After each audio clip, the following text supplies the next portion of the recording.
Good evening and welcome to the September 5th, 2018 legislative session of the Town Board. I'll officially call the meeting to order.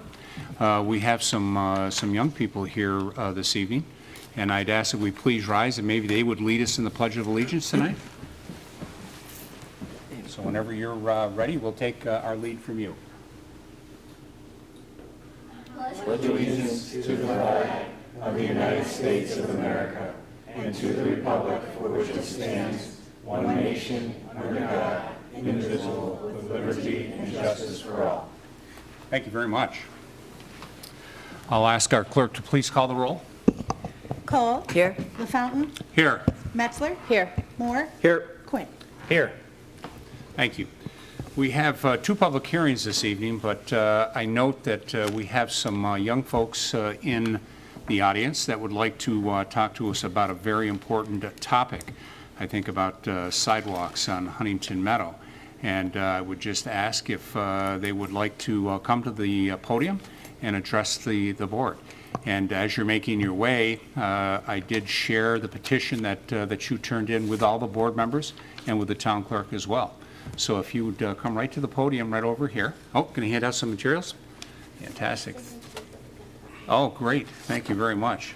And if you'd like to introduce yourself and go into a little bit more detail why you're here, don't be afraid to pull that microphone down so that we can hear those very booming voices. Okay. Welcome to the town board meeting. I'm Jordan. And I am Charlie, and we are 8th graders at Bay Trail Middle School. We live on Huntington Meadow, and we are here to present our issue of needing sidewalks on our street to keep all of our neighbors safe. Safety is our #1 goal. A little background on what we have done to prepare for today is we have collected 25 out of our 30 neighbor signatures as to which side the sidewalk should go on, as well as... Jordan, I hate to interrupt, but I'm going to ask you to speak right into that microphone because we have folks watching out in TV land and they want to hear all of the information that you're sharing. Thank you. So a little background on what we've done to prepare for today is we have collected signatures from 25 out of our 30 neighbors, as well as a majority decision on which side of the street to place the sidewalks. Our #1 goal is to keeping people on our street safe. Years ago, a car flipped over on our street into someone's yards, which could have caused terrible damage on one of our neighbor's yard's property. We need a safe place to exercise, walk our dogs, ride our bikes, run, and even walk to the bus stop. We have plenty of young families that have moved onto the street, including a newborn baby, as well as puppies and pets that are outside. We should be able to have them walk safely down our street without anything happen. We recently had a fox hit and killed, as well as a newborn puppy, which were hit and killed on the side of the road. And we hope that the young families, if we get sidewalks, will be able to use them for many years to come. Today was the first day of school. My brother Grant stand up and wave. He's a sophomore at Penfield High School. His bus stop is at the end of our very busy street. His bus arrives at 6:46 in the morning when it is still dark during most times of the year. There is very little light and he has to stand on a rock to stay out of the way of the traffic. In the snow, this makes waiting without a sidewalk even harder. We need to keep the children on our street safe. Next year, Jordan and I will be at this bus stop when we enter the high school. Imagine all 3 of us bouncing on that rock. I did some observing of the cars that drive down our street, and I noticed that a lot of them come from the Clark Road entrance onto the street, which is right where Grant's bus stop is. I counted the number of cars that come when the bus picks people up in the morning, and I counted on average 100 cars that come on our street every 30 minutes. Charlie also counted during times when most people come home from work, as well as bus drop-off times, that 127 cars come on our street every 30 minutes. Yes, we have speed bumps, but most cars drive around them and still drive at excessive speeds. With the speed bumps, cars drive on average 47 miles per hour. When they try to avoid the speed bumps, they swerve onto our neighbors' yards, wrecking their lawns and mailboxes. Sidewalks would help to keep people safe in this situation as well. Our main goal is to keep our neighborhood safe now and for future generations. So we believe that sidewalks are the key to this. It will keep our neighborhood connected to surrounding areas and allow people to have fun, stay active while still being safe. We understand from talking to our neighbors that this is the second time this issue has come up, and it was the understanding that the sidewalks have been approved a long time ago. Would you mind speaking to this? So I know there has been discussions not only in this area, but other areas as well. And it really had come down to a priority of where the sidewalks would go. So each year, we do have a budget for sidewalks, not only for new installation, but also for maintenance of existing sidewalks, because there's a certain amount of that they have to be replaced, either because they're damaged by roots or just wear and tear and some things like that. So it really is a priority and we juggle that priority on some regular basis, typically on an annual basis. The board will take a look at it with our engineering staff, and we'll talk about those locations that folks have requested sidewalks, and then from there slot that in, accordingly. And one of the things the board has attempted to do is to look to have those sidewalks installed so that those sidewalks closest to schools, businesses and things like that first. That was kind of the first priority. And then from there, kind of work out into the community. Thank you so much for listening to our presentation. We hope you use your position of authority to grant our street sidewalks. We would love to be able to use them before we head off to college. We hope that you listen to our plead and grant us sidewalks. Thank you for your time. Great, thank you. Now, you'd mentioned that the average speed was, did I hear 47? 47. Did you get that from some recent data? Was that from traffic counts that the town has taken recently? Our neighbor did some tests, or I think he had someone do them with a speed gun. Ah, okay, got it. Okay, very good, very good. All right, thank you, ladies. Thank you for coming. You're welcome to stay as long as you like to see your local government in action, but we also understand that there may be some other commitments, today being first day of school, and some folks that may have to get turn in a little early. So, but you're welcome to stay as long as you can. Thank you. All right, thank you for your time. Thank you. All right, the second piece of business before we get into public hearings, I'm going to recognize Maggie Hessian. Maggie Hessian is here to speak regarding the used book sale that I believe it's the 42nd annual used book sale to Penfield Library, and welcome. It is. Thank you so much. I guess I'm late. For some reason, I thought this was at 7:30. I'd have a chance to see everybody, and I won't have that. But hello, everybody, and I hope you're all staying cool. It's very hot out. I am here. Gary is not with me today. He will be back for the sale, but he's out of town, so instead of this Mutt and Jeff area, I have to do it myself today, so thank you. First, I'd like, before I even start this, we do start the sale on Tuesday, September 11th. We will start setting up at the community center on Friday. It'll run from Tuesday, the 11th, through Saturday, September 15th, when we'll have our bag sale as usual, and it's our 42nd year, and we're very proud of that. We still have 4 rooms. We have over 85,000 volumes. Between that, puzzles, games, DVDs, that type of thing. Same thing as every year. Something new this year, we will be going up in price to $10 per family after the opening night, after Friends Night. Still $5, but we do feel that we have to go up for family for 10. Senior citizens and individuals will continue to be $5. As you know, all the proceeds that we make go back to the library, and all the programs that we are offered through the town, it's not budgeted for, is paid for by the Friends. This year, we also, not only will we have cash and checks, we will have credit cards. This year, there seems to be. We ask people to bring their own bags and boxes. Again, on Saturday, we do not dispose of our books, we recycle them, and we will have the nonprofits come and pick them up again, and we will sell the rest of them to a business. I'd like to thank a few people, if I may. Phyllis Ely has been terrific. She has done publicity. She does work here at the town hall and has been very beneficial to us. Wayne from Building and Maintenance, who will be helping us. Peggy O'Neill from the library is a big help getting volunteers. And if anybody is looking for service, volunteer service that needs to be done, we're still looking for helpers, especially with setup or in the evening. We need people to come to put the boxes up on the table. We need people to help with disposal, packing them and getting them onto the truck on Saturday. Saturday will be the bag sale again, $3 a bag. Again, you can bring your own bags to fill for $3. I'd also like to thank Chris Biglow. Is that right? Bilo.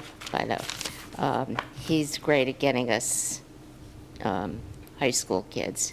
The robotics team, you can't beat the robotics team. They were terrific last year, and they're coming back again this year. I love these kids. Also, some people that have been around. I feel I could take the liberty to do this because they don't look for thanks, but these are people that have been working on the book sale for many years. And one is Carol Pepp, who does our newsletter, which I hope you all get. And all of you, I hope you're friends and you do get our newsletter.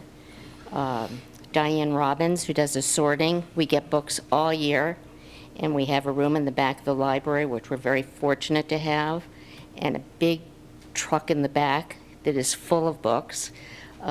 She does the sorting with a number of other volunteers, but she's the head of that. Diane Meyer, I think you all know. Diane has been our membership person for many, many years. She's just a super person and up and well, so I want to give her thanks too. Nancy Ansett and Janet Flanagan, and Jenny Reed, who's been our treasurer and now is moving out of town, so is no longer the treasurer, and Barbara Long, who does all of the calling for people. We have to have people in charge of these jobs so we can get an even nice flow for the patient, for the clients, wrong at hospital. I'm here to answer any questions you might have. I'll make it short because it's hot. Peggy, you mentioned some fees at the beginning, the different prices. Yes. What do people get for that? What is is that an admission fee? They get opening night, which is Tuesday, just for the friends, so they have first dibs. They can also order books. So through the that's, so library at a everybody is not discount. paying those fees. I think it was a little confusing. I want to make sure people know that everybody does not have to pay those fees to get into the sale. I'm sorry. It sounded as if everyone has to pay those fees to get into the sale, and I don't think that's the case. No, that's okay. not. I just want to make sure it was the- clear you're for right. people. The Yeah. Friends, That's the it's Friends. opening night, just Yeah. opening night. You have a chance to go to all 4 rooms, and you have the best selection opening night. And the rest of the week, it's free and open to the public. And we want everybody to come. And you can join that Tuesday when you come. You can actually join at that evening. Yes, you may. That's correct. In So the you event guys you're know. not a friend, and in the event you're not a member of the Friends today, you can join for a mere $10 and get all of that and more during the course of the year. Correct. Correct. One of the best bargains in town. Perfect.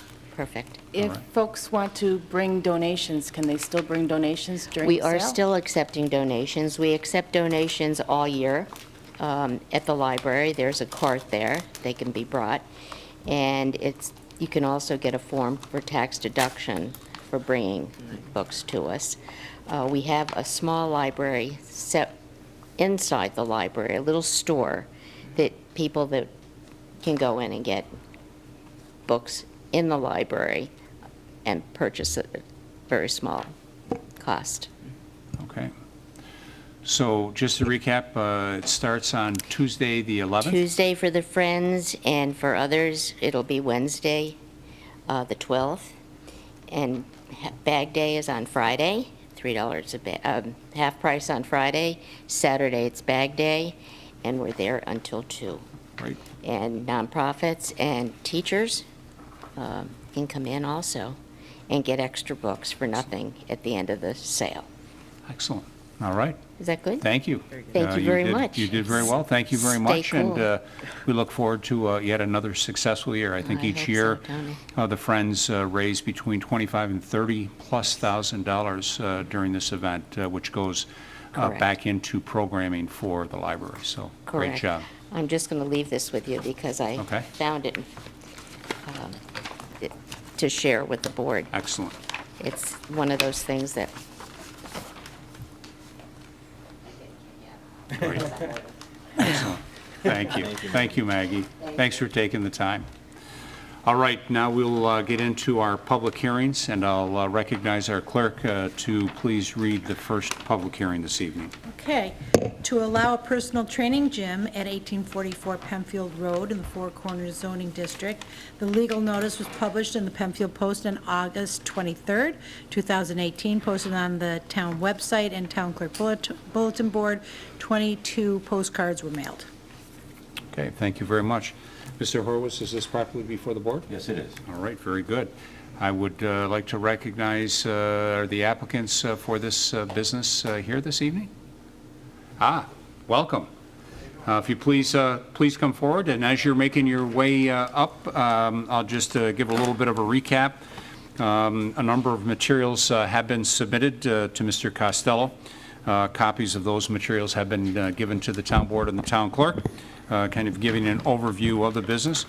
But as part of the discussion this evening, would ask to first identify yourself and then speak a little bit about the business, hours of operation, the number of employees, the number of people that might be coming to visit on any type of a regular basis, signage, all of those types of things. Sure. So, welcome.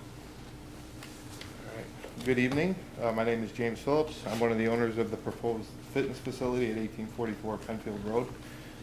First off, I'd like to thank the town board and the residents for... Could you just speak into the microphone? Yes, There sir. you go. I'd Pull that like to right thank around. the Thank you. town board and the residents for allowing us to be on the agenda tonight, Mr. Costello for working through the process with us, and Mr. and Mrs. Dawson for allowing us to rent the property.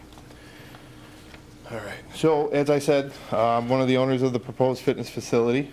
About myself, I've been a multi-sport athlete since I was a little guy. I had a passion for fitness and weightlifting for over 16 years. I've been a fireman for 11 years, and I held every position from secretary to president to fireman to the chief of the fire department. I've also gone through this process and started a fire company just east of here, incorporated and got contract from the town. Also with me here tonight is Victoria Barone. She's the other owner of the proposed fitness facility. She's been a personal trainer for 13 years. She's trained clients and operated several fitness clubs and health organizations. She's worked with all types of clients from collegiate level athletes to general population to senior communities. Also with us tonight are our children, Aiden, Mikey, and Adriana. Today was Hi, the first guys. day of school, Welcome. so they usually don't look that traumatic, but it's been a First rough- day of school? but yeah, first day of school. It's been a rough day. So, all right. So, like you said, we are a private personal training business that has been helping clients and businesses reach their fitness goals for the last 13 years. Our services include, but not limited to, personal training in a private setting, nutritional guidance, meal planning, health and wellness programs, and fitness classes. We work with individuals of all fitness levels with all different types of goals. Our personal training clients work out in a private setting with a fitness professional free from distraction and judgment. So it's not a gym where you go and you get a monthly membership. You work one-on-one with a fitness professional. You're not going into a club where there's several people there. You get somebody like me and they're sweating all over the equipment, and you're not doing the best job of reaching your goals. We offer nutritional guidance, which helps our clients make healthier choices and live a healthier lifestyle. We offer health and wellness programs to both individuals and businesses. Currently, we work with police and fire department personnel so they can stay fit to better serve their communities. We will also be offering small and large group fitness classes that will help individuals of all fitness levels reach their goals. The facility that we plan on opening in the location above would be 2,100 square feet of strength training equipment, cardio equipment, studio for spin, Zumba, or yoga classes, and turf area for sports and performance training. There will be 2 certified personal trainers to start, and we'll add additional personnel as needed. Hours of operation will be Monday through Saturday from 5:30 a.m. to 8 p.m. Saturday hours may vary. The hours of operation are by appointment only. We believe our facility will be a great addition to the town of Penfield as well as the surrounding communities. We're a very community-oriented business as we currently work with several public safety organizations in other areas to meet their fitness goals. We also volunteer countless hours to the fire department and are currently in the process of transitioning to the Penfield Fire Company. We look forward to helping the community live a happier and healthier life. Thank you very much for your time. Do you have any questions? I'm sure there'll be a few questions. I'll start, if I could, James, with regards to signage. What is the thought with the signage at that location? Yeah, so there is currently a sign at the property that has Dawson's Law Firm and its associates on it. There is a small square underneath. There'll be a sign there. Okay. And then there will be probably a small vinyl sign on the door, on the glass window. Do you have a name for your business? The proposed name is Iron Pro Fitness. As it relates to parking, I know that when that building was constructed, went through the process, there was plenty of parking and then some. Do you anticipate that being a problem? No. Especially at the time where you might have group sessions or anything like that? No, there's ample parking at that location. Well, how big would the groups be that you would have? They could be 3 to 5. They could anywhere from 3 people to probably 10 to 15. And those would be later evening classes or early morning, so not during the time that the tenant upstairs would be operation. So hours, did you mention hours at the beginning? What do you anticipate to be hours? So it would be 5:30 a.m. to around 8 p.m. Okay. 7 days a week? Monday through Saturday. Monday through Saturday? Yes, sir. Okay. And my sense is that most, if not all, is by appointment? Most of it's by appointment minus the fitness classes. Okay. And as I take a look at the map that accompanied this, James, what portion of this, of the building are you going to have on this particular layout? That's the lower portion. So you have all the lower So portion of that? the entire lower portion there. Excellent. So the big room, as you're looking at it, that would be mostly where the weight training and the sports performance would be. Mm-hmm. There's a smaller room off the back, would be for the Zumba spin studio or yoga studio. Okay. All right. Do you expect to have any retail sales? Any selling? No, So no deliveries of just products or anything? no, just services.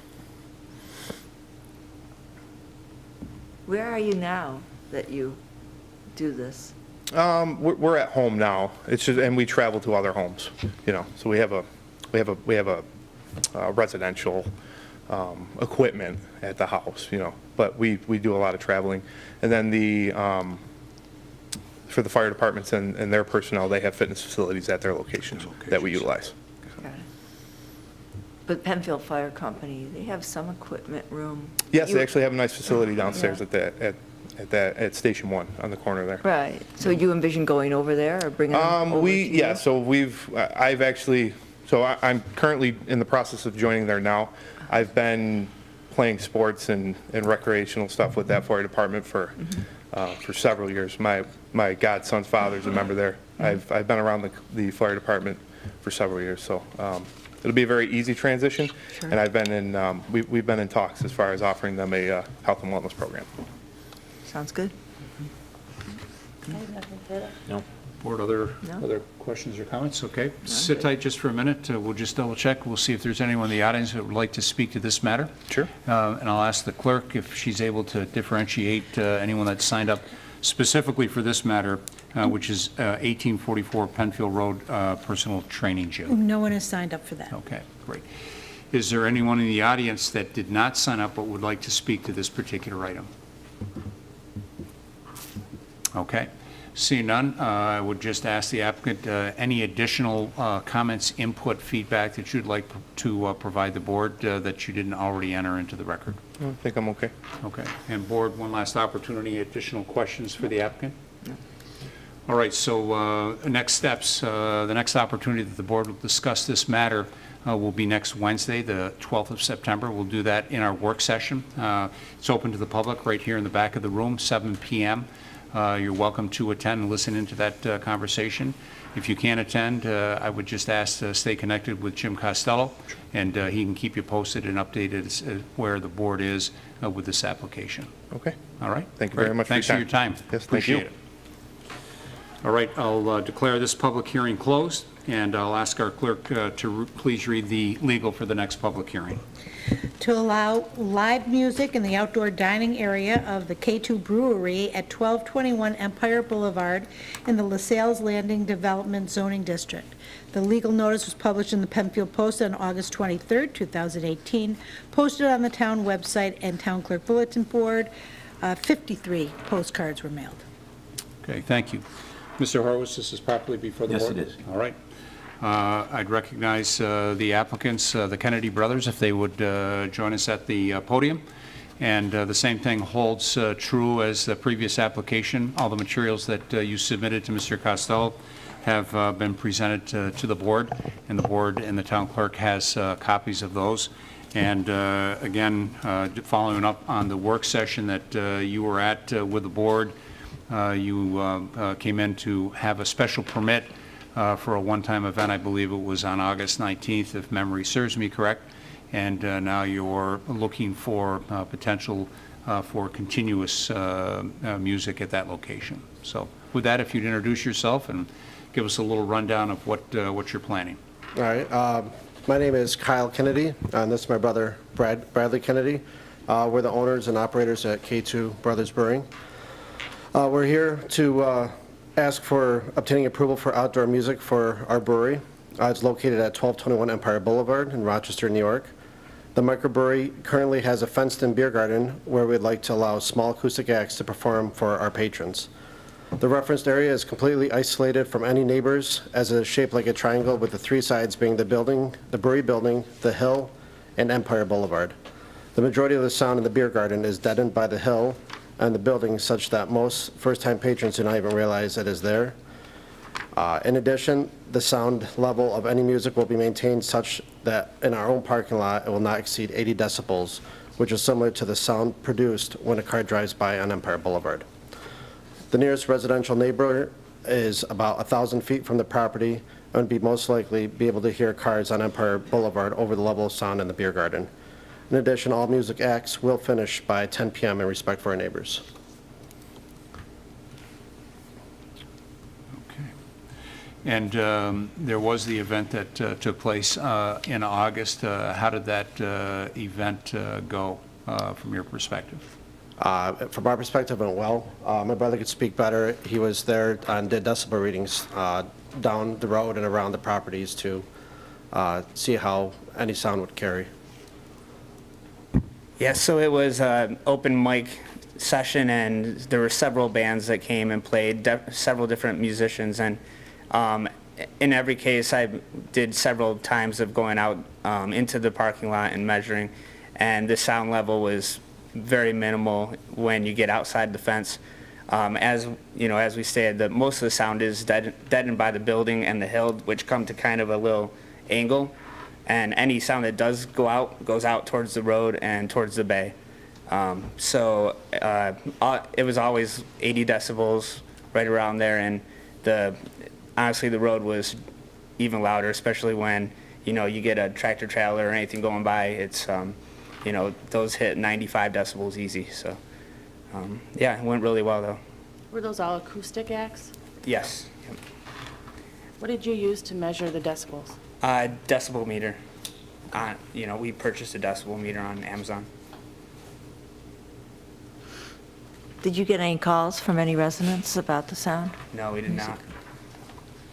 Did you guys get any calls about the sound? And I don't think about the music itself. Okay.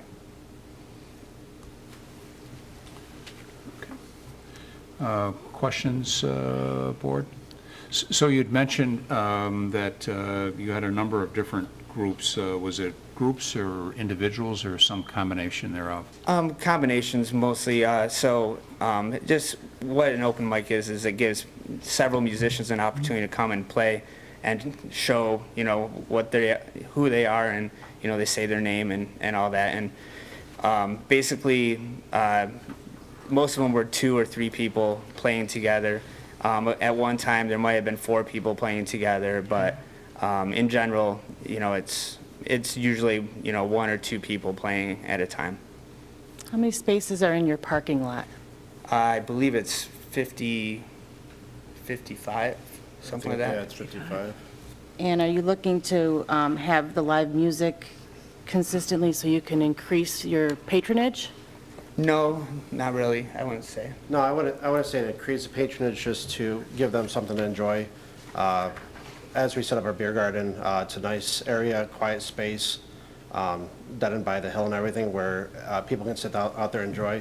To us, it just keeps our patrons there to enjoy longer, to enjoy food rather than a quick stop by, maybe of me, be more of a place to enjoy music, enjoy a few beverages and dinner while they're there. So do you have a capacity for your building now, between the building and outside? Indoor was set at 99 at our first town meeting. Okay, and then outdoor, there's no capacity. So you've got No, ma'am. 50 cars.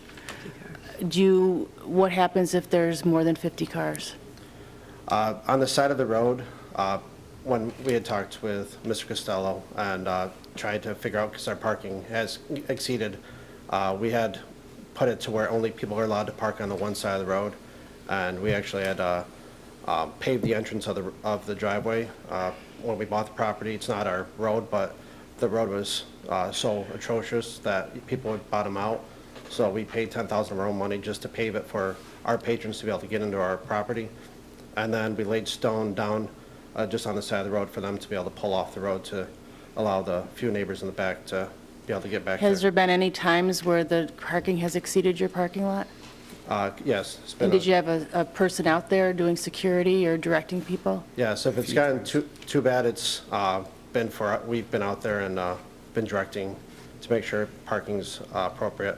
As far as I know, there's only been one complaint, and it was actually due to someone running up in Lucian, I believe it's Lucian Park. And Warren Park.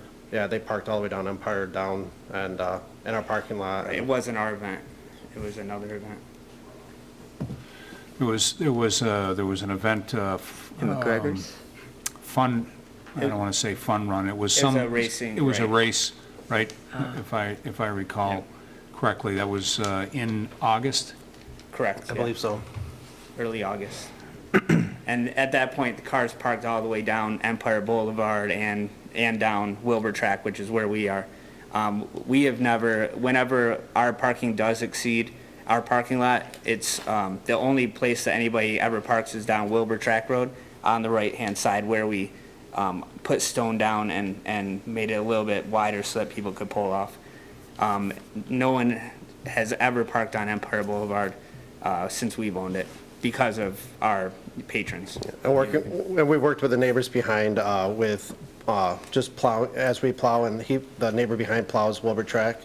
So with us plowing our driveway and him plowing up, even through the winter, we were able to work to where he helped us to make sure that there's enough room on the side road for people to park if it exceeded our driveway, and to make sure the snow removal was in the proper place, not to impede on the driveway. Right, winter was our biggest trouble because when the snow piles up, if it's not positioned right, that road gets very narrow. So, but then again, we won't be using our beer garden in the winter, at least not for bands. If people want to go out, they can. Are there any signs now to signify that it's a private road, or no parking on a particular side or past a particular point? Any kinds of signage? I don't believe so. No, we don't own the road, so I don't think there's anything posted about private road. And there's nothing posted for no parking. We'd never had an issue, besides that one day of parking issues. And So- you were on site at that time? Yes, it was very chaotic. There was about 100 cars within 30 minutes that piled in. So who sponsored that race, do you know? No.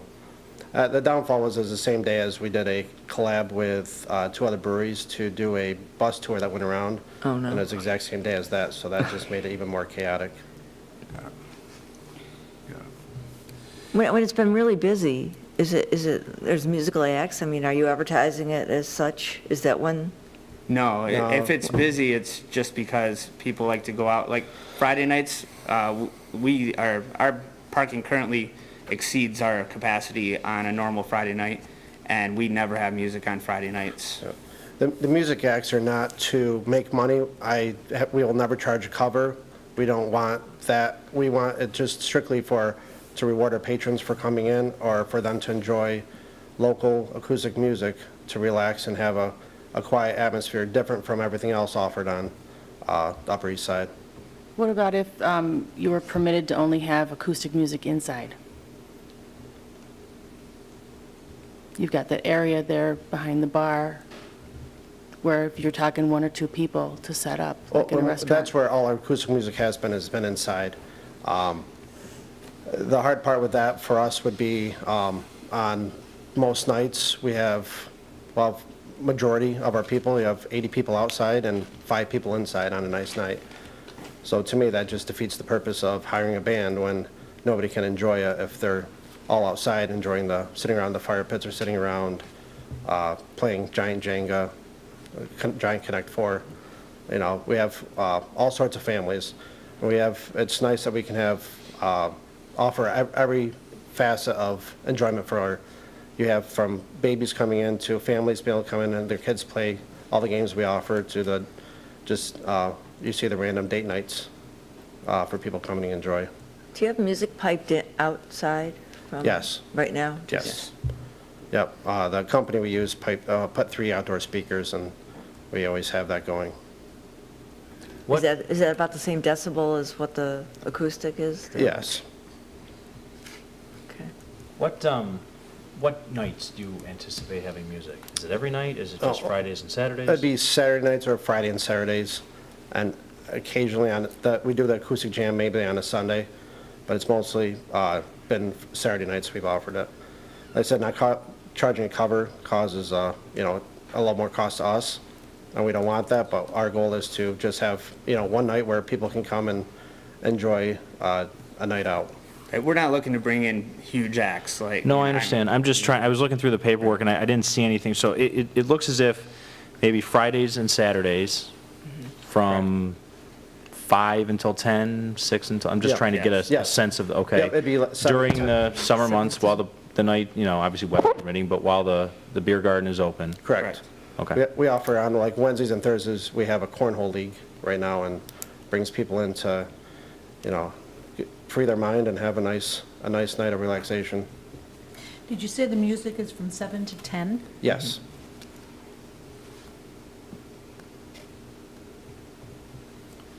Okay. Board, other questions at this point, or an opportunity to open it up to the public at this point? Okay. I just ask that stay close to the mic here. I'd ask our clerk, did anyone sign up specifically for this matter? And this is the K2 Brewing at 1221 Empire Boulevard for music. No one had signed up at the time that I went past the box there. Okay, got it. Is there anyone in the audience that would like to address? So Dr. Lovelace first, and then Mr. Reed second.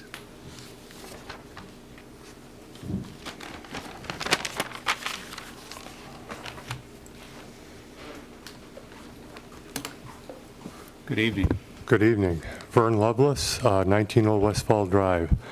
I'm encouraged about this. I live right above where your K2 is, up on Old Westfall Drive, and we're probably closer than 1,000 feet, but we haven't heard anything save the one big party that was held across Empire Boulevard when it was very disruptive noise this summer.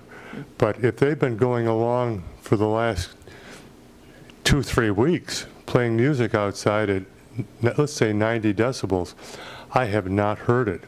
And if this is what they plan to do, I fully support it from my viewpoint. But if it gets worse, you'll know I'll complain. Thank you. Thank you, Doctor. Thank you. Bob Reed.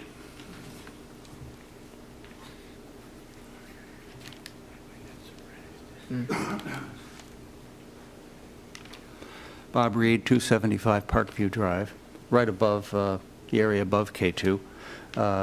I'm encouraged that we haven't heard anything, but it's been a hot summer, and the windows have been closed and the air conditioning has been on.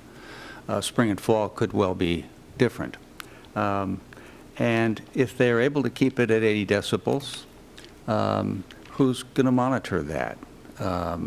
Is it dependent on us complaining? Will the town monitor that? That would be a concern. My other concern is that it's a slippery slope. If you let K2 have outside music, what about McGregor's? What about Mario's? What about if the Bayfront changes hands and becomes an evening establishment? Then we have, how are you going to say no to those people? And if you've given it to K2, and then we have an entertainment zone down there. So that would be my concern. And my thought is that, did I understand correctly that they have acoustic music now inside, and it is piped outside? Was that, or is it taped music that's being played inside, or pre-recorded, and then piped outside? It's, If you, just for the microphone, thank you, for the record and everything. Thank you. throughout the week, it's all taped music that comes off our jukebox that is played in the 3 speakers that are outside. When we do have our acoustic music inside, we're able to plug into an amp to be able to stream that music outside for people to enjoy that are outside. But majority, besides the 3 hours that we have music per week, the other hours that we're in session is always just strictly the piped music from the jukebox. Got it. Well, if acoustic music inside is working and it can be piped outside and there haven't been complaints, why not continue that way? Why not keep the acoustic music, the live music, inside? But I'm just concerned that we'll get started and then conditions will deteriorate. And our neighborhood, used to be called the island in the sky. But lately, we've felt a little bit like an embattled outpost of Penfield. We've had problems with the Baker Commodities rendering plant to the south. We have the deteriorating former daycare center at the corner of Old Brown Croft and Parkview, the former Small World. It's overgrown now, and we're wondering what's going to happen to that. It's a terrific eyesore coming in and out of the neighborhood. Glendevere's has had the approval to remove all the trees in an environmental protection district and then remove the hill itself to expand parking. And we have this big looming Mid-Lakes development project right near K2 that still seems to have some life in it. It hasn't been denied. 30-plus townhomes and possibly 2 apartment buildings. And all of these things together, we're getting a bunker mentality, I think, in our neighborhood. But if you do approve this for K2, it has consequences for other possible applicants and real consequences for our neighborhood. And so I hope you'll take all of that into consideration. Thank you, Bob. Paul?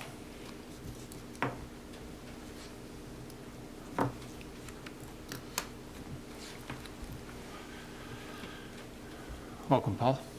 I'm Tony, thank you. My name's Paul Lewis from Birds Unlimited. I've got a business just up the road from K2, same side, 1421 Empire. I got to say, I'm fully behind this. And it's not just listening to music, it is watching the entertainers.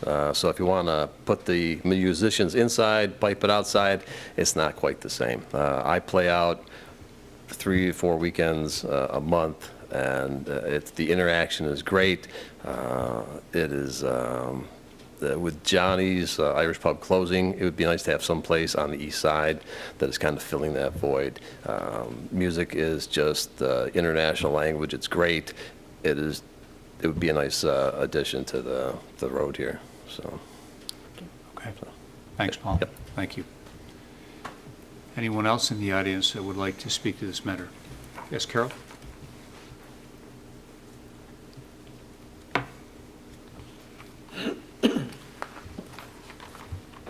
Good evening. Right, there you go, Carol. Yeah, Carol Sy, 485 Wilbur Tract Road.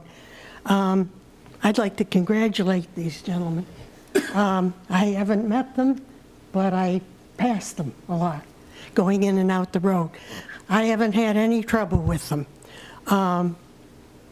I have been concerned about the parking because that thing that happened, whether it was July or August, I know I went down there because you couldn't get through. And I called a girl who had a badge on, called her over to my car and said, what's going on? And she told me that this thing from the city, they were having a party down in that little park, and people were parking all over. And I said, well, are they aware that this is a private road that has people living on it? And she said, no. I said, well, there's 4 houses way back.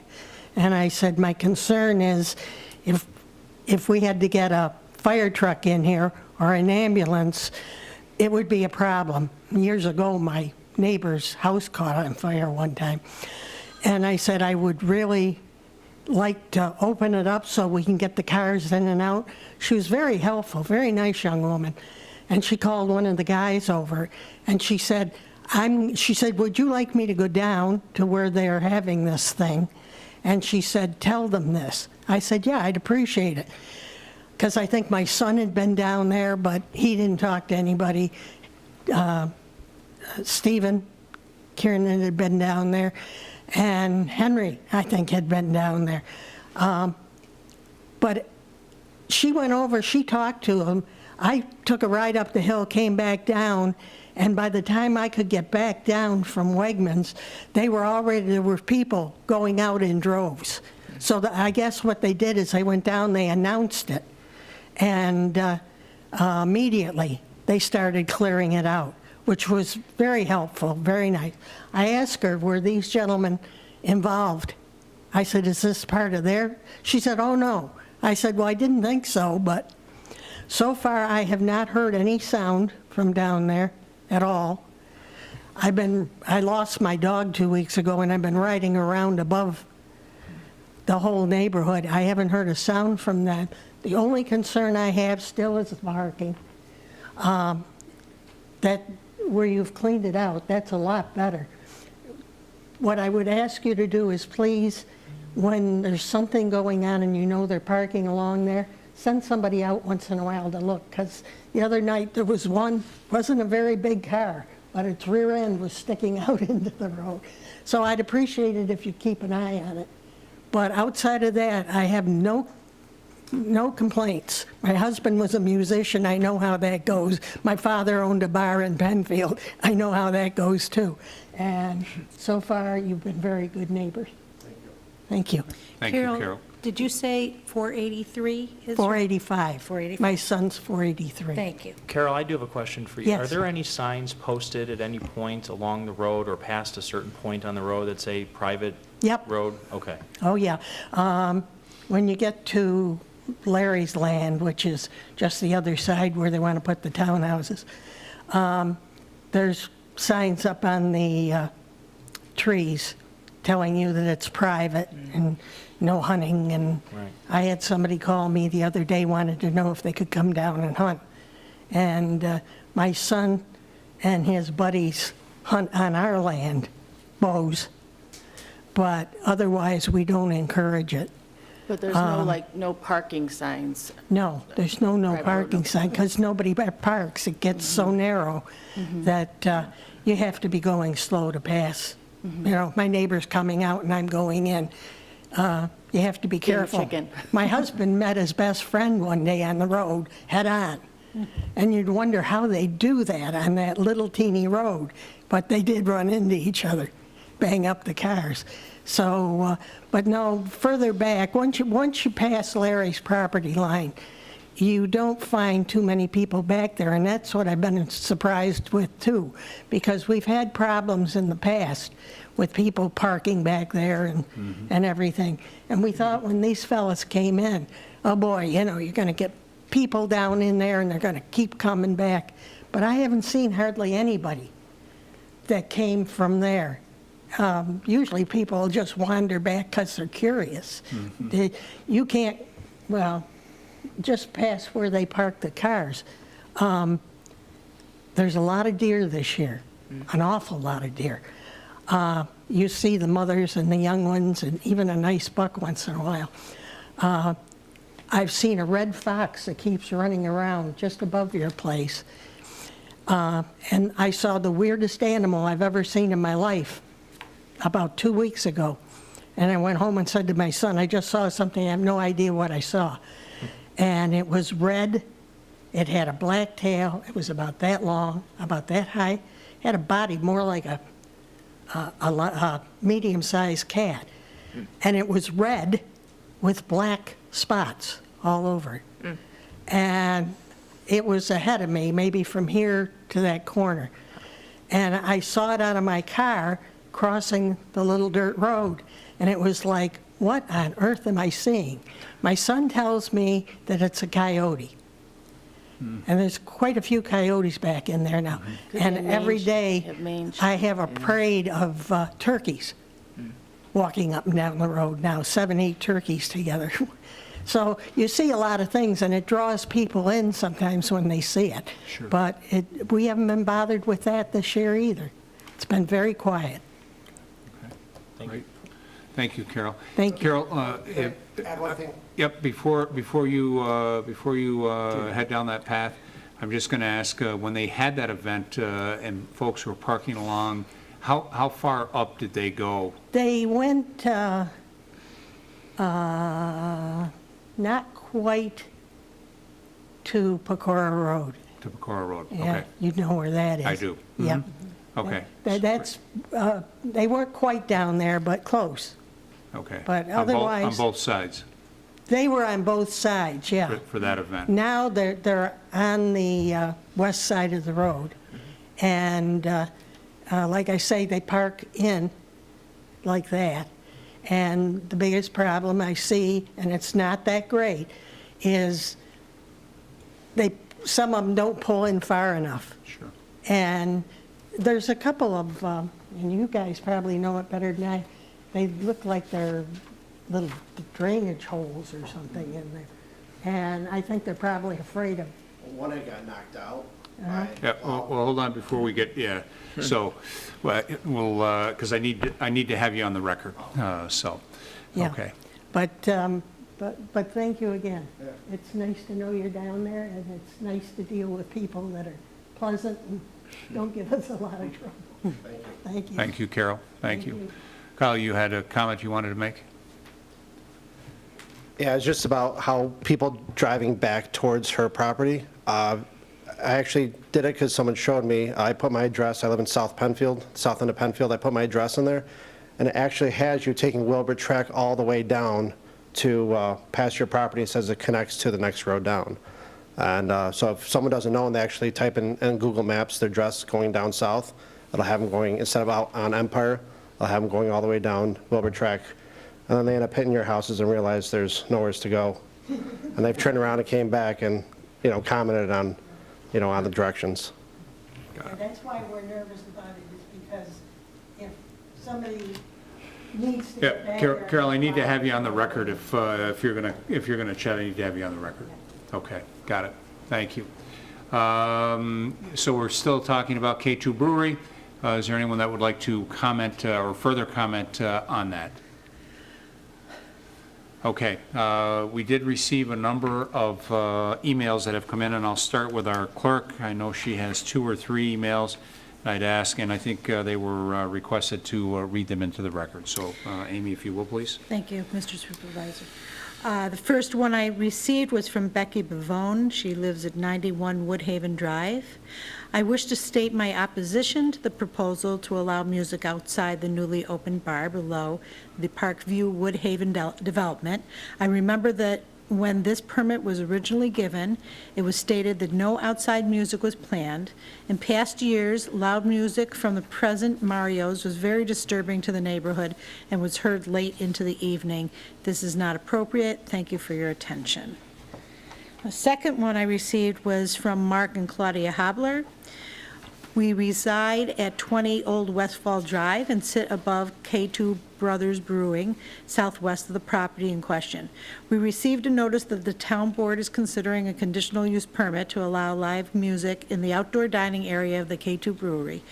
As the board is aware, live music from another restaurant across the street on Empire was a problem in the past as the noise traveled up the hill to our neighborhood. My wife's family built our house in 1989. We have already experienced K2 Brewery's live music on a couple occasions this summer, and each time it was loud, intrusive, and interfered with our ability to enjoy our backyard and deck. Thus, we are very much opposed to a permit that would allow live music in the outdoor dining area of K2 Brewery. Unfortunately, we were unable to attend the public hearing, but we would like this letter to serve as our formal objection to the conditional use permit and to be submitted as part of the public record. We appreciate your public hearing, notification, and opportunity to respond. I did receive 2 others, but they're very lengthy, and I will be putting them in our record.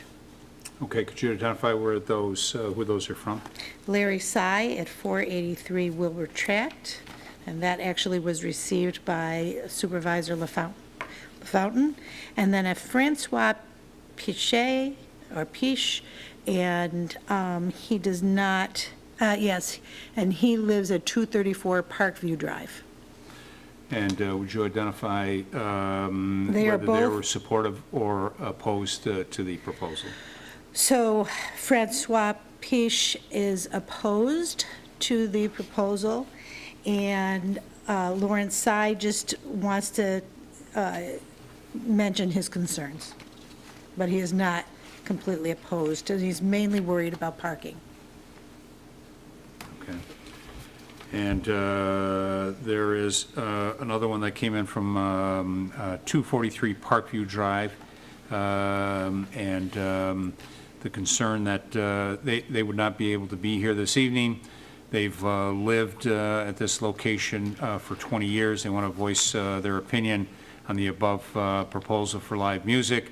The only time that I can recall any load ongoing disturbances during my residency was back at the Party House, Bounty Harbor, now owned by Mario's, was in operation during our normal peaceful days, and often late into the night. The load music vibrated through the entire neighborhood, making it impossible. I would hate to go back to that awful period.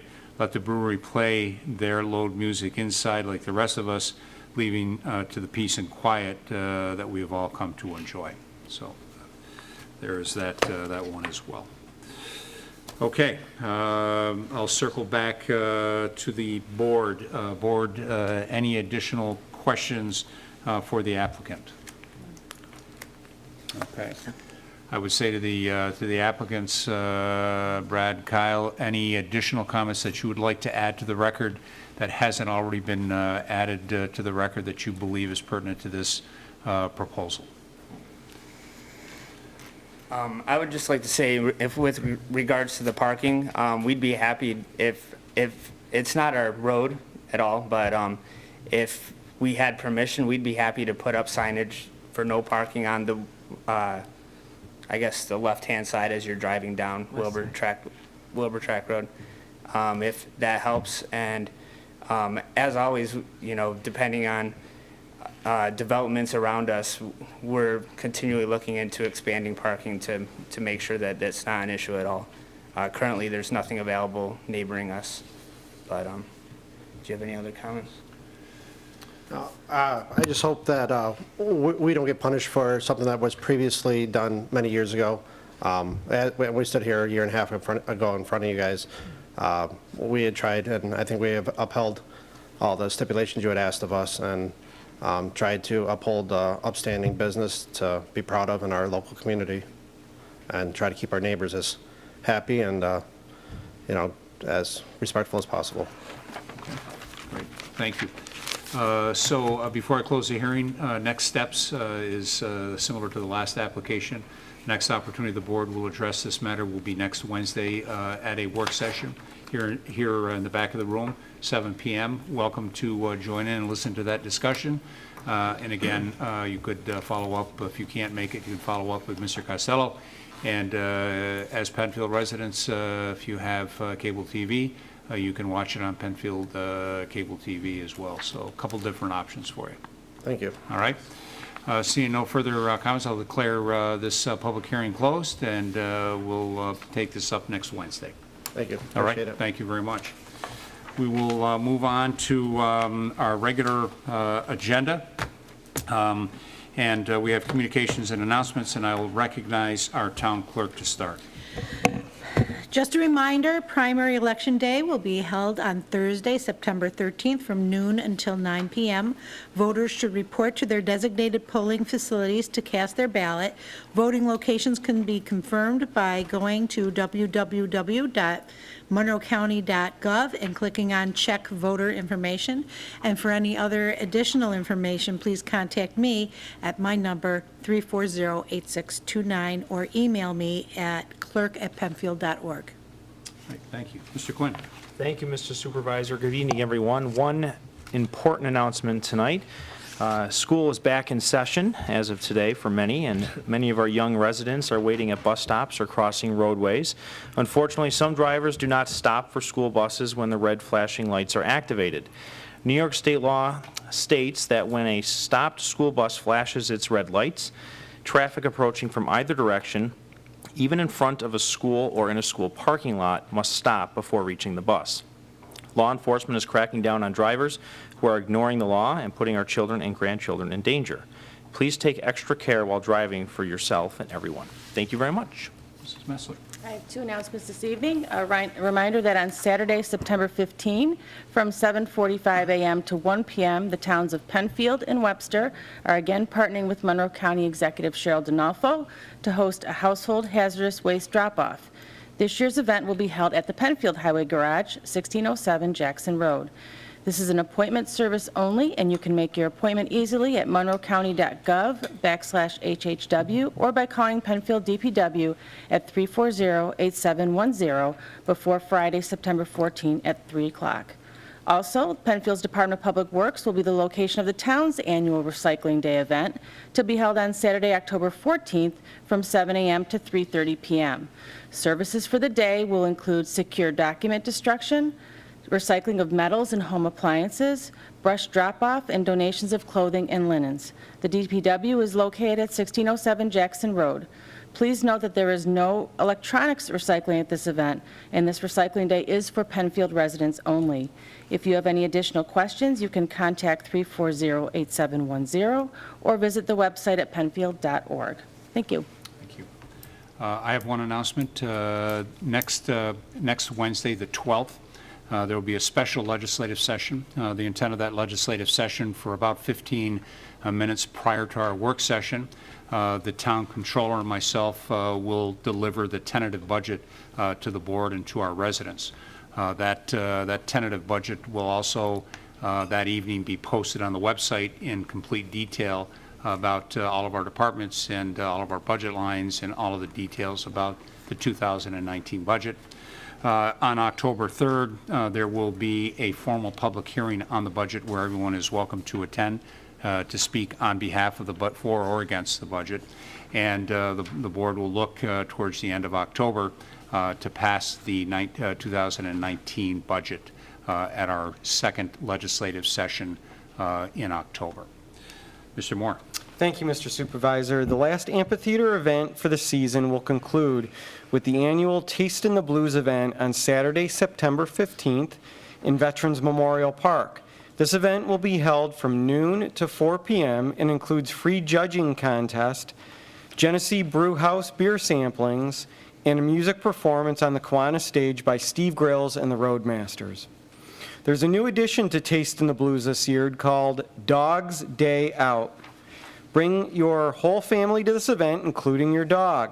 Starting at noon, come join a free dog handling demo for kids, presentation on scent work with dogs, games for dogs and their humans, do-it-yourself, healthy dog treats, and more. Dogs must be vaccinated, friendly, on leash for this event. Owners are required to pick up after their dogs. For details on this event, please visit penfieldrec.org. Thank you. Mrs. Cole. I have two announcements. My next community chat I have on a monthly basis. It'll be held on September 18th from 5:30 to 7 in the new book area at the Penfield Library. My second announcement is the Penfield's annual bike drop will be held at the community center on October 6th from 10 a.m. to 1 p.m., Penfield Community Center. Used bikes will be collected by Penfield Rotary and donated to Our Community Bikes, a Rochester-based organization that repairs and distributes bikes free of charge to Rochester's needy children and to adults. Its mission is to meet the basic transportation needs of those in the community who depend on bikes to get to work, school, rehabilitation programs, and training sessions, as well as recreation. More information about Our Community Bikes can be found at www.ourcommunitybikes.net. Receipts will be given to documenting all the donations. The bike drop is free, open to the public, and sponsored by Penfield Rotary and Penfield Recreation. Thank you. Thank you very much. We'll move on to public participation. There's a couple of ways you can do that. If you're here in the audience, you can address the board on any matter. You can call in at 340-8771. You can log on at penfield.org. We'll take those that signed up first, and if you didn't sign up, don't rush the table. We'll get to you after we hit all of those that have signed up. So I'll recognize our clerk for the first person that has signed up. Jack Levine.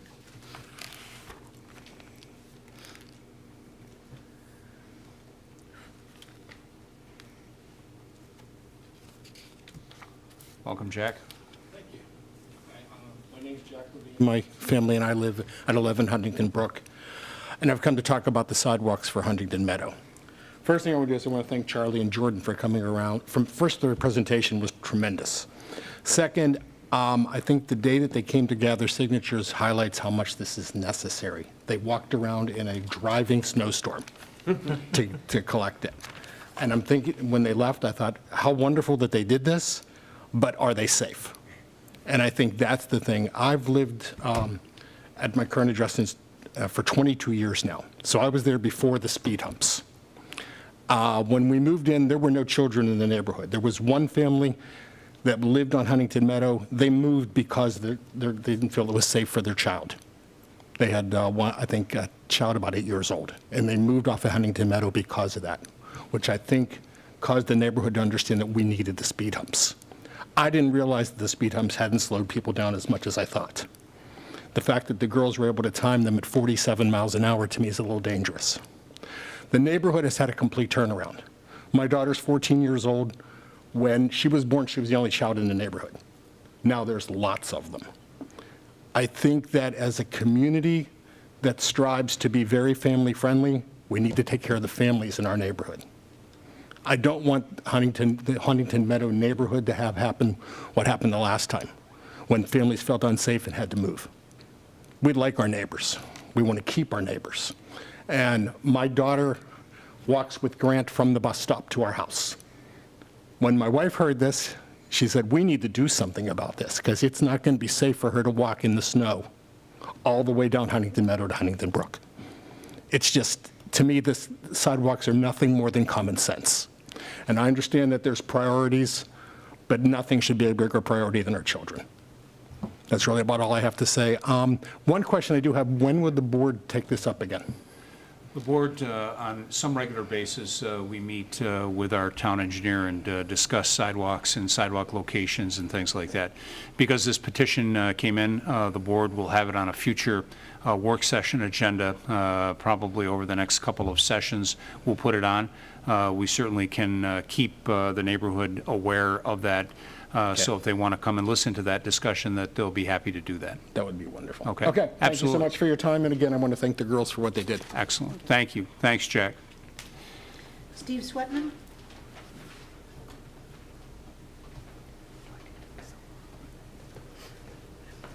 Good evening.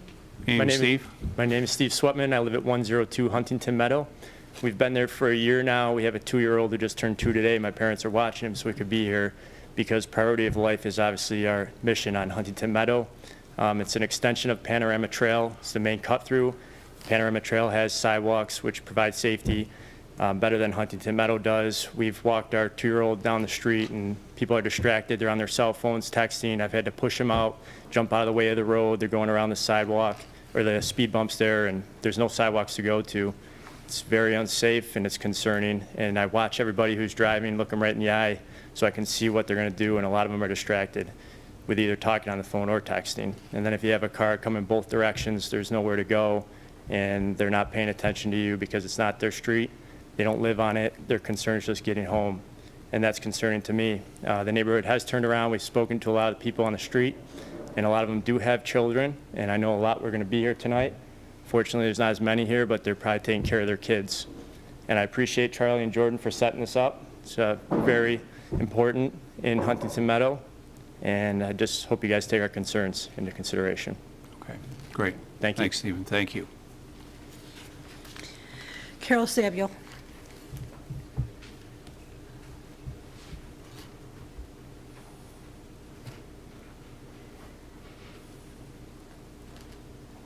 Long time no see. Long time no see. I was a frequent visitor during the Shadow Pines issues, and that's the first thing I want to say is thank you for buying that beautiful property. Not you personally, but our town. There are lots of people over there. If you haven't been, go. It's kind of rough walking, but it's wonderful. It's really wonderful. I've talked to several people. This is the first day I haven't been over there since it opened on Saturday. And one of them was I came home from Cape Cod at 7:45, and my nephew who was with me said, we got to empty the car. I said, no, we have to go over to Shadow Pines first. So that's just a wonderful victory. Happiness is. 21, 22 years, whatever you said, sir, you've lived here. I rank 44. I've lived on Huntington Meadow for 44 years, and I know the change in that street. And I know that one person was the person who worked to get the speed bumps. Here we have two wonderful young girls who have the audacity to face the board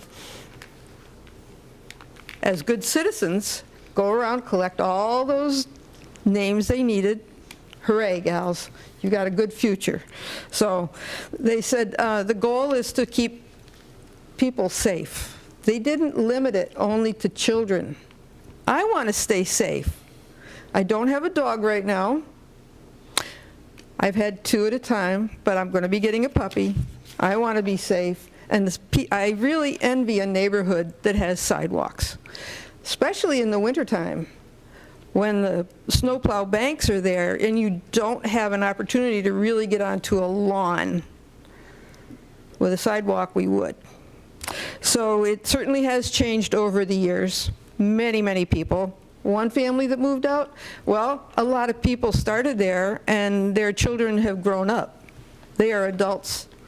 They are parents. They don't live on Huntington Meadow anymore, but I am thrilled, absolutely thrilled, with the turnaround of the street to become a family street again. It is a cut through. The car count, I have no clue what it is. But I do remember the night before our vote for Shadow Pines and the stream of cars that just kept going. 2 of us were on the corner of Huntington Meadow and Clark Road to encourage people to vote. And the stream was steady. We couldn't have crossed if we wanted to.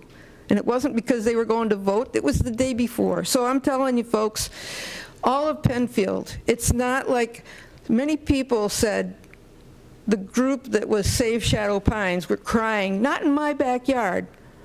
I'm not talking about not in my backyard. I'm talking about this one in my front yard. I look out at Huntington Meadow a lot, and I really want everyone to be safe. Children, and yes, we do have about a 2-month-old baby right across the street. You know, we're going to keep growing. We've got 3 young people 2 doors down from me. You play ball and all this stuff, and the traffic is a concern, of course. But I sincerely hope that you will not only consider it, but jump it up in priority. It's a horribly busy street. The speed bumps maybe slowed it down a little, but there's so much traffic going to the east side of Penfield that maybe it slowed it down a smidgen, but there's still a lot of traffic. So, Carol Samuel signing off, 27 Huntington Meadow. Thanks, Carol. Thank you. That's it. Okay. Is there anyone in the audience that did not sign up for this particular topic that would like to address this matter? Yes, sir. Come right forward. And then we'll move on to other items that folks may have an interest in. Good evening. Good evening. My name is Brian Mulligan. I'm a resident, 43 Huntington Meadow. I've been there for 6 years now. I live a couple of doors down from Carol. I do want to thank these young children. You kept missing me. I was always gone, but my wife signed the petition, and she reminded me of this tonight. I got here a little bit late. I'm glad I got to speak on this, though, because it's a very important thing. In my 6 years and on the street, it's been a tremendous place to be, place to live. I moved here with just one child. I now have 3. Didn't see that happening, right? Having young children, but life happens, right? We had a golf course there when I moved. I never got to play it, you know, but I'm glad the town bought the property, and I'm really happy about that. But the street, it's a cut-through street. I mean, when I explain where I live, I say, oh, the cut-through, the speed bumps, and people know it. But living on that street, I can tell you in 6 years, the traffic hasn't decreased. I can tell you that for sure. I see people speed up and down all the time, and they just don't care. I always say to my wife, there's one car in particular I see on a daily basis, and literally goes up and down, speeds both ways. And when I say speeds, like, I want to say 50, 60 miles per hour. Sidewalks would be a great improvement for this street. There's a great number of people, young families, and people like Carol, who have been on the street for 20, 40 years. It's a great mix of people. We want to keep it that way. It's definitely a safety issue. I watched my son, you know, Mr. Quinn mentioned the first day of school today. You know, a lot of times bus stops are on driveways. My son's bus stop, I watched him, he's 11. He walked down 3-4 doors down to the driveway, and, you know, he's cutting through yards. It's busy, even that time in the morning. It's a pretty busy time. So my wife and I are kind of cringing watching him. And he's obviously pretty good about looking across the street and everything. He's old enough to. But we've got young families, you know, families that have strollers that go up and down the street. It's a dangerous situation, and so I hope you really give it great consideration. Like I said, it's a wonderful place to be. It's a wonderful community. We moved from Baltimore City, and you talk about night and day, right? But we want to keep it that way, both young and old. It's an issue for everyone, and I don't know. I didn't really prepare to do this tonight, so I appreciate your time and consideration for this. No problem. Thanks.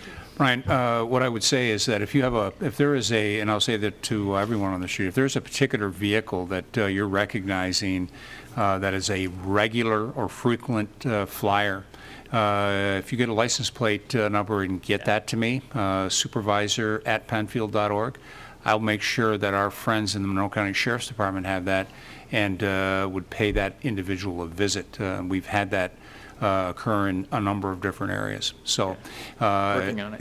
yeah, okay. You know, so, and then the other thing is that I've got that petition right here. It's not too late to sign. I've got a pen if you want to sign it. There you go. There you go. There's 4 spaces left. Come right up here. I'll even let you use my pen, and that's one more to the list, and we'll make sure the board gets that as well.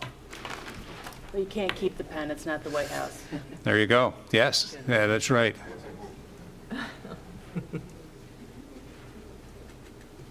Excellent. Thank you. Appreciate it, Brian. Thank you. Steve, thank you as well. All right.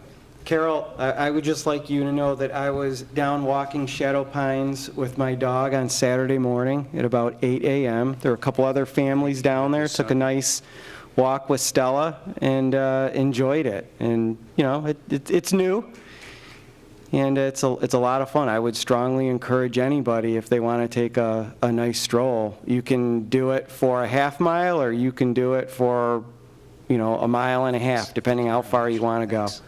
So, absolutely you can. All right, we're continuing on. Is there anyone in the audience that would like to speak about Huntington Meadow and sidewalks that haven't already spoken? Yes, please come forward.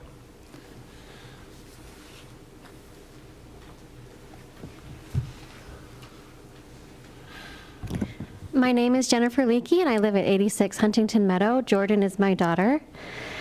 We've lived on Huntington Meadow for 6 years, and I can remember the day that my children and I were walking down to Panorama Trail, and we were walking right at the edge of the lawn in the street, and there was a car that came driving past us that wouldn't move over and forced us off onto the lawn.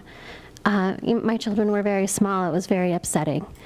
That was just one instance. A lot of the backyards on Huntington Meadow are very small to non-existent, so it does force the children to play in the front. You have balls that go in the road. You know, you have kids that are running around. I know that one of the houses, you know, with the 3 kids, they're out there all the time. It really is a safety issue for our street. I think that's all. Thank you. Thanks, Jennifer. Thank you. Okay, is there anyone else? Yes, please come forward.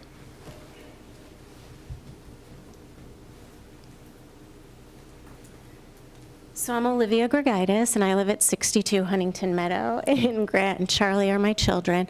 I really just wanted to piggyback off of what Steve said, I believe it's Steve, with the texting. I'm constantly telling my children when they're walking to the bus stop, please make sure you're not looking at your phones. They are always texting down our street. I think they find it with the speed bumps, they have to go a tiny bit slower. I'm out there watering my lawn all the time, and I see them constantly. So the texting is a big thing. If we had sidewalks, that would help out tremendously. Also, what Jen said about playing in the front yard. And Tony, to let you know, the 47 miles per hour, we have a neighbor who's 91. He's been on the street since it was built, Bob Welk. Okay. And he said that the town, when they had put the speed bumps in, had gotten that figure. And it was on average 47 miles per hour down the street. Before or after? Probably Before. Is what I would guess. Yeah, it was before. I will tell you, plenty of cars bottom out. A couple of times I've been at my kitchen island, and I've actually felt the house shake. And I was saying to my husband, I can't figure out what this is. And he said, it's the big trucks going over the speed bumps at high speeds. And you can literally feel the house shake. Also, Bob Welk did say that they counted 3,000 cars a day at that particular time going down the street.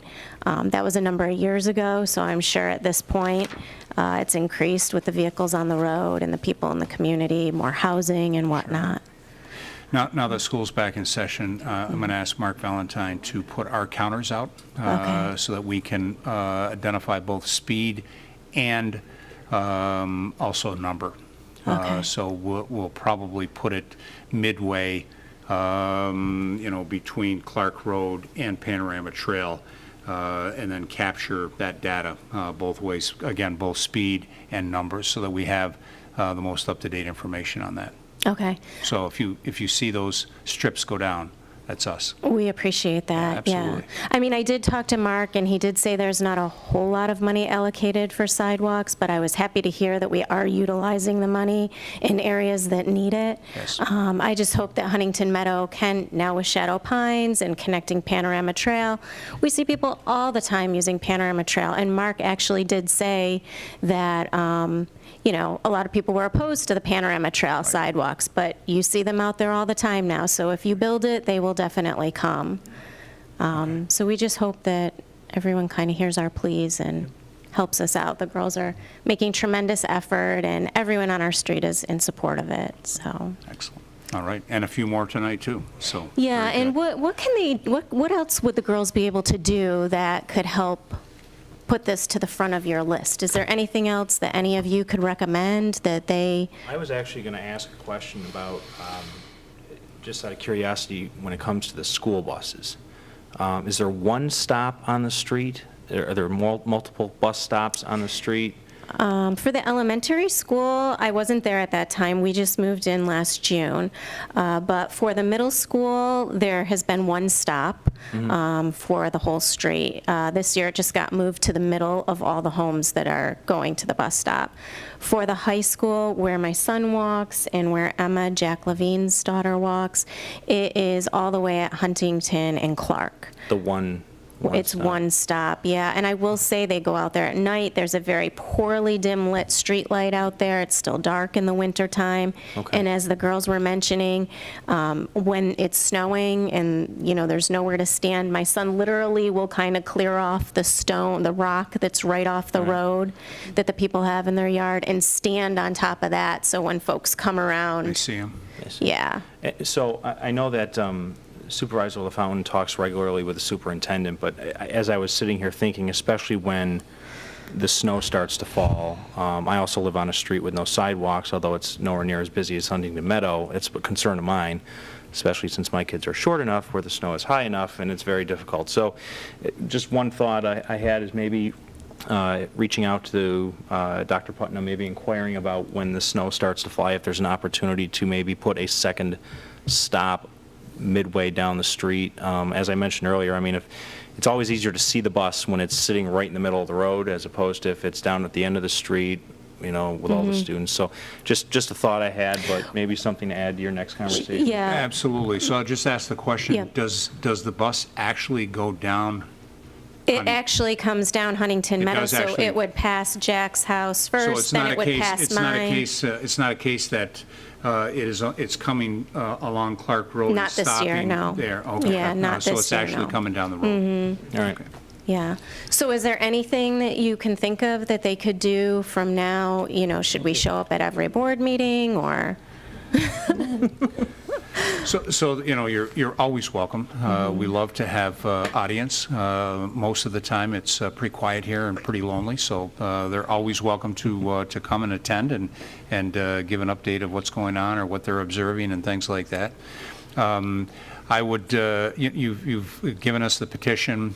We take petitions very seriously. The board will take a look and evaluate, and then, you know, gather, you know, some additional data and things like that. We're in the process of, you know, putting together the 2019 budget. I'm not going to promise you that the money is in the 2019. However, this is a good time to be talking about about this particular topic.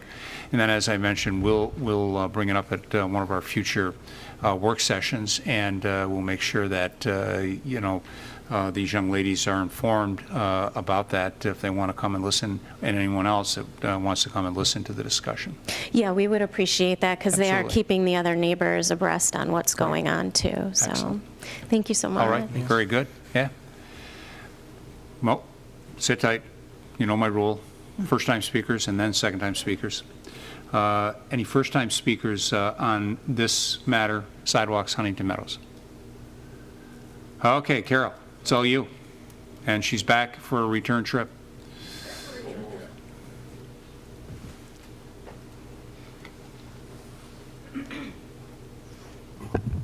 I would just like to point out that many years ago, it was after I moved here, there was a young boy who was killed on his bicycle on Clark Road because he came flying out of his driveway right in front of the vehicle. So it probably wasn't the vehicle's problem, or it wasn't their fault. But there's a stop sign there now. That boy's death brought it to be. I don't want to see anybody have that kind of thing happen to make sidewalks appear on Huntington Meadow. I remember it well. Okay. Okay? Thank you, Carol. Thank you. Safety is important. Okay. Anyone else on sidewalks? Okay, then I'll open it up to any other items that anyone would like to speak about. All right. You're welcome to stay. We'll be here for another half hour or more, or as long as you'd like. But I also understand folks have commitments and school and work and things like that. Thank you for coming. Thank you for the support and the information on the sidewalks. Really appreciate it. All right. Thanks. Thank you. We'll continue on with our agenda, and I'll recognize Mr. Moore, additions and deletions to the agenda.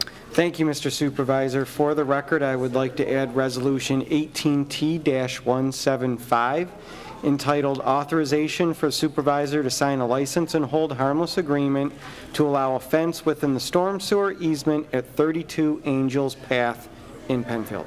I second that. Thank you. Moved and seconded, and that will be added as resolution number 175.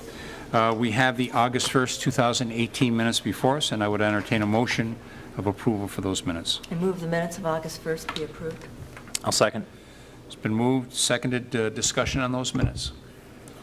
Seeing no discussion, I'd ask for a roll call vote, please. Cole. Aye. LaFountain. Aye. Metzler. Aye. Moore. Aye. Quinn. Aye. 5 ayes. Since the last meeting, has the town board, town attorney, or town clerk received any petitions? Seeing none, move on to resolution by function, starting with law and finance, please.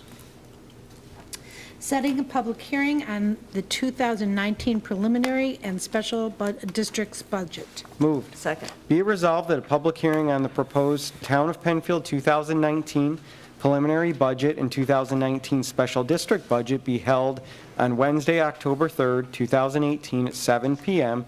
at the Penfield Town Hall.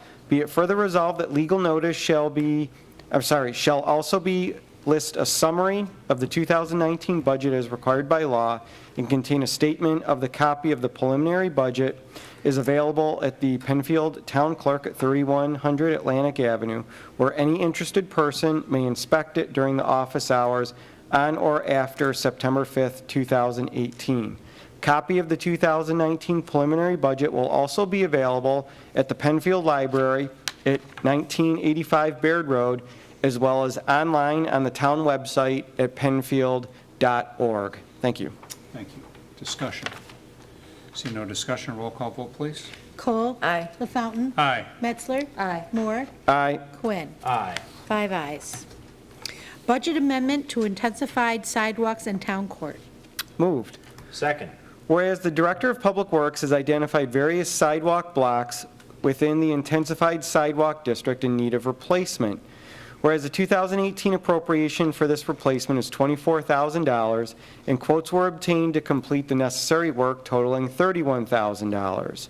Whereas the town board desires to have an up-to-date budget in relation to current appropriations and revenues. Now be it resolved that the following 2018 budget be amended as approved. Under revenue from Penfield School District for $7,000, appropriation in the intensified sidewalk for $7,000. Under revenue for general fund unassigned balance of $5,000 to appropriations under renovation of town court for $5,000. Thank you. Thank you. Discussion. See no discussion, a roll call vote, please. Cole. Aye. LaFountain. Aye. Metzler. Aye. Moore. Aye. Quinn. Aye. 5 ayes. Granting a conditional use permit to allow a law office and apartment at 1771 Penfield Road. Moved. Second. Whereas an application has been received by the Penfield Town Board for the issuance of a conditional use permit pursuant to 250.5-10-D15 of the code to allow for a law office and apartment at 1771 Penfield Road in the Four Corners District. Now therefore be it resolved that the applicant's request for a conditional use permit to allow a law office and apartment at 1771 Penfield Road is hereby granted, subject to the following conditions. For the record, Mr. Supervisor, there are 6 conditions. All 6 conditions are pursuant to what we have seen in the past for applications and resolutions such as this for these type of uses in the Four Corners zoning district. Thank you. Thank you, sir. Further discussion? Seeing none, a roll call vote, please. Cole. Aye. LaFountain. Aye. Metzler. Aye. Moore. Aye. Quinn. Aye. 5 ayes. Setting a public hearing for a conditional use permit and preliminary and final site plan to allow a 4,692 plus or minus square foot animal hospital at 1467 Empire Boulevard. Moved. Second. Whereas an application has been received by the Penfield Town Board for the issuance of a conditional use permit and preliminary and final site plan approval pursuant to Chapter 250-5.9B1K and 250-13.3 of the code to allow a 4,692 square foot animal hospital at 1467 Empire Boulevard.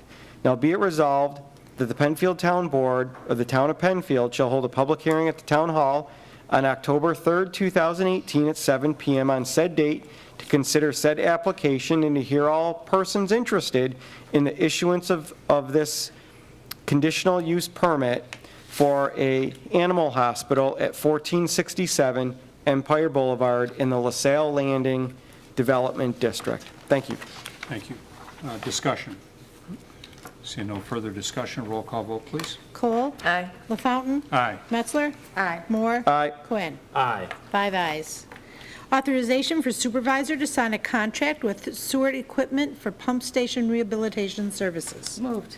Second. Whereas the Director of Public Works desires to obtain a service contract that would provide the town of Penfield with the purchase and installation of Gorman-Rupp pumps and upgraded equipment at the Jackson Road Pump Station, and whereas Seward Equipment is the sole source local vendor for Gorman-Rupp equipment, and whereas the proposal received from Seward Equipment meets the expectation and specifications as set by the Department of Public Works, and whereas the total funds of $34,108 for the services and equipment are budgeted in the 2018 Sewer Department budget.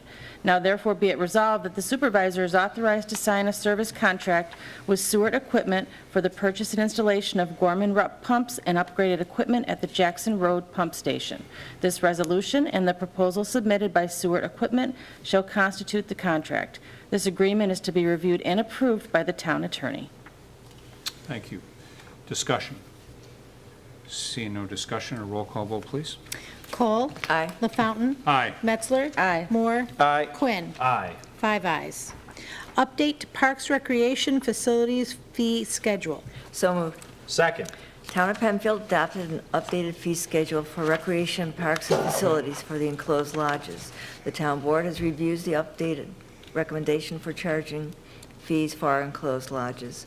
There be it for resolved that the fee structure for Dolomite Lodge and Harris Whalen Lodge be as follows. Dolomite Lodge for residential fees on the weekend, Friday, Saturday, Sunday, $230. Weekday, Monday through Thursday, $175. And premium Thanksgiving, $285. Non-residential fee, weekend, Friday, Saturday, Sunday, $340. Weekday through Monday through Friday, $285. And premium Thanksgiving, $395. At Harris Whalen Park Lodge, the resident fee, weekend, Friday, Saturday, Sunday, $175. A weekday, Monday through Thursday, $120. And premium Thanksgiving, $230. For those non-resident fees, weekend, Friday, Saturday, Sunday, $230. Weekday, Monday through Thursday, $175, and premium Thanksgiving, $285. And further be it resolved that the hours of rental will run from 8 a.m. to 10 p.m. for both enclosed lodges at Veterans Memorial Park and at Harris Whalen Park. This fee schedule shall become effective on December 5th, 2018 for the 2019 rental calendar year. Thank you. Discussion. Seeing no discussion, a roll call vote, please. Cole? Aye. LaFountain? Aye. Metzler? Aye. Moore? Aye. Quinn? Aye. 5 ayes. Authorization for supervisor to sign recreation contracts. So moved. Second. Okay, we have one amendment for a part of this resolution. It's for this rock boxing fitness. All the signed recreation contracts for the supervisor to sign. But this one has a date that needs to be changed, and it's, the voucher was submitted on 9/24/18. So we changed it from 10/17/18 to 9/24/18. Right. I move that Okay. amendment. And I would ask that Mrs. Metzler, would you... Second it. You second that? Thank you. Discussions. I think you explained that and updated that well. So I would ask just for a roll call vote on the amendment, and then we'll go to the main motion. So ask for a roll call vote, please, on the Cole? amendment. Aye. LaFountain? Aye. Metzler? Aye. Moore? Aye. Quinn? Aye. 5 ayes. Thank you. And now to the main motion, if there's any additional comments that you would like to make. No, they're just recreation contracts that are dealing with the different recreation programs this fall.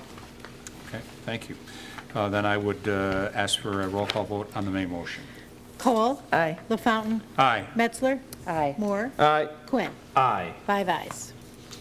Okay, we will move to old business. Is there any old business to come before the board this evening? Okay, seeing none, we'll move on to new business, and I'd ask the clerk to read the new business resolution 175.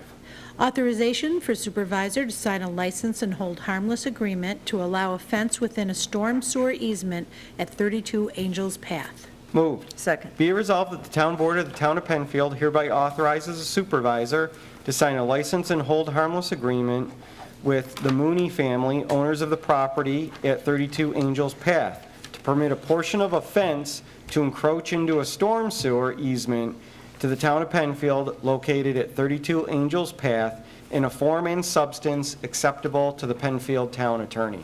Thank you. Thank you. Discussion. See no further discussion. I ask for a roll call vote, please. Cole? Aye. LaFountain? Aye. Metzler? Aye. Moore? Aye. Quinn? Aye. 5 ayes. Thank you. This brings us to our second public participation. Is there anyone in the audience that would like to address the board on any matter? Seeing none and seeing no calls coming in, and there being no further business to come before this board, the September 5th, 2018 legislative session of the Town Board stands adjourned at 8:40 p.m. Thank you to everyone that participated. Thank you to Penfield TV.